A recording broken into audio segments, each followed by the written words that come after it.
ایمان اتنی اہم چیز، جیسے بندہ بائی برتھ مسلمان ہے، پیدا ہی مسلمان گھرانے میں ہوا، پہلی آواز جو کانوں نے سنی وہ اللہ کا نام سنا، اذان سنی، کیا ایمان اتنا آسان ہے ہاتھ سے چلا جانا کہ چند جملوں کی وجہ سے، کسی چھوٹے سے ایکٹ کی وجہ سے بندہ اسلام سے خارج ہو جائے؟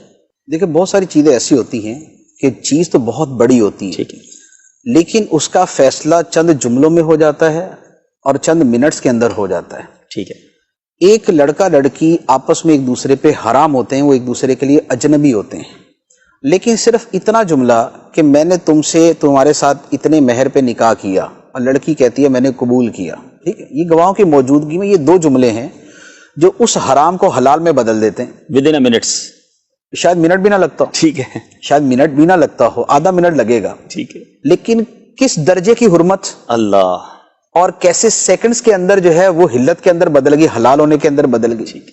اچھا، یہی کہ جن کی شادی کو 50 سال گزر گئے، بچے بھی ہو گئے، بچے کیا پوتے بھی ہو گئے ان کے، پڑ پوتے بھی ہو گئے ہوں گے، لیکن اس کے بعد صرف شوہر کا اتنا جملہ کہ میں نے تمہیں اپنے نکاح سے خارج کیا، میں تمہیں طلاق دیتا ہوں، یہ اتنا جملہ جو ہے یہ اس 50 سال کی حلت کو حرمت میں بدل دے گا، حرام کر دے گا۔ اللہ اکبر، دو زندگیاں کہاں سے کہاں پہنچ گئی، ختم ہو جاتا سارا معاملہ، ختم ہو جاتا ہے نا سارا کچھ۔ اچھا، اسی طریقے سے کوئی آدمی ایسا ہی جملہ اگر ملک کے بارے میں بول دے کہ جناب میں اس ملک میں لعنت بیچتا ہوں، میں نہیں مانتا اس ملک کو، میں اس ملک کے قانون کو نہیں مانتا، میں اس ملک کی بنیاد و جڑ بنیاد کو نہیں مانتا، میری طرف سے جائے جہنم میں، بتائیے کون سا آرٹیکل لگے گا اس کے اوپر؟ چند جملوں میں وہ ملک کا چند غدار، جملوں کے اندر جو ہے نا اس کے لیے جو سزا ہے نا وہ گردن لمبی کرنے کی ہے۔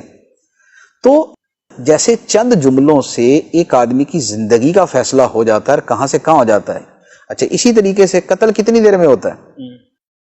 اب آج کل تو ایک گولی جو ہے نا چھوٹی سی، اور میرا خیال طاقت بھی اتنی نہیں لگتی، بندہ پار ہو جاتا ہے، اور یہ اس کی جگہ یہ بھی چڑھ جاتا ہے۔ تو تھوڑی سی دیر میں یا تھوڑے سے جملوں کے اندر زمین آسمان بدل جاتے ہیں۔ اسی طریقے سے ایمان کا معاملہ ہے۔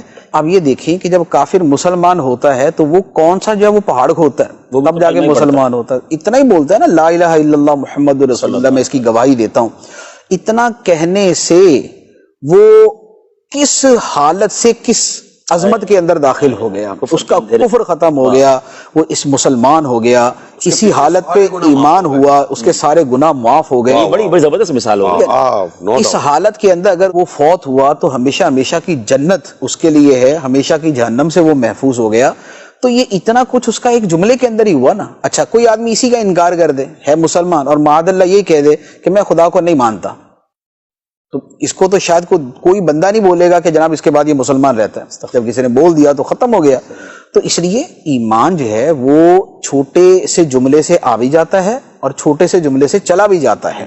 ہاں یہ ہے کہ جملے کی نوعیت دیکھی جائے کہ کس لیول کا جملہ ہے۔ ہو سکتا ہے کہ کوئی ایسا نیت کا کسی جگہ اعتبار ہوتا ہے، کسی جگہ نہیں بھی ہوتا۔ ایک آدمی بولے میں خدا کو نہیں مانتا اور اس کے بعد بولے جی میری نیت کچھ اور تھی، تو اس کا اعتبار نہیں ہوتا۔ یعنی اتنا اسرح السری قسم کی جو چیزیں ہوتی ہیں اس کے اندر نیت کا اعتبار نہیں ہوتا۔ تو لہذا یہ کوئی بات نہیں ہے کہ جناب چھوٹی سی چیز یا تھوڑی سی دیر کے اندر اتنا بڑا فیصلہ کیسے ہو جاتا ہے، جیسے دنیا کے باقی سارے فیصلے ہو جاتے ہیں یہ بھی ہو جاتا ہے۔ بڑی زبردست۔ یہ دیکھیں بات وہی ہے، علم سے دوری ہے، اور بعض اوقات ہم بڑا ایزی لے رہے ہوتے ہیں، گرانٹڈ لے رہے ہوتے ہیں۔ ایسا نہیں ہے۔ اللہ اور اس کے رسول کے بارے میں بات کرتے وقت، ضروریات دین کے بارے میں بات کرتے وقت ہمیں بہت محتاط رہنا ہے، جس طرح ہم دیگر چیزوں کے بارے میں بھی محتاط رہنا ہے۔ سرگودے کی ورائٹی ہے سنگاپور اسٹائل میں۔ سبسکرائب کریں میرے چینل کو، بیل آئیکن کو دبائیں۔ تمام مردانہ انگوٹھی ہیں 2 گرام سے لے کے 6 گرام تک۔